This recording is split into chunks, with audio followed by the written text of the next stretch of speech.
question. Many of you probably attended the Business Summit in December when I had an opportunity along with Senator Devlin and the Senate President to talk about the various cost drivers that have brought us to this spot in terms of the $1.8 billion shortfall. So there are many. We're a growing state. We have demographics, more kids, more seniors getting older. So just from a sheer demographic issue, costs have gone up. And I think most businesses in the state know that costs go up every year. Ours are driven much by population. Certainly the largest challenge in our budget is the Oregon Health Authority budget as it relates to the expansion of the Oregon Health Plan.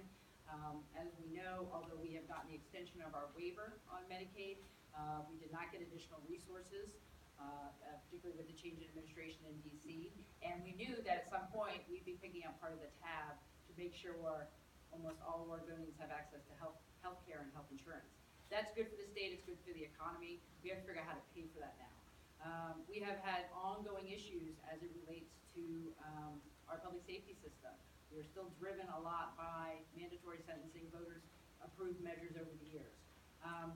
Voters in November approved 3 new ballot measures. For outdoor school, career and technical education, and veteran services that are around $350 million in new spending requirements that voters have given us. And then you have the pension obligations related to PERS, which actually is a little less than those 3 ballot measures that were passed by voters. So you put all of those together, we have to address all of the cost drivers.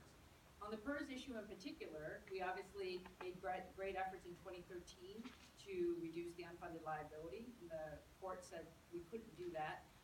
The Senate will be having hearings on the variety of proposals. My understanding is those will be very straightforward, fact-based conversations about what those proposals are, what they would do. Many of them are prospective and probably would have very limited impact on our current budget crisis.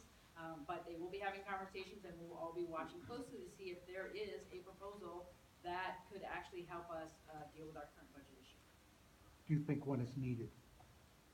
I think we have many problems in the state, and whether it's pension obligations or child poverty, my job is to address them all. But I guess, do you see that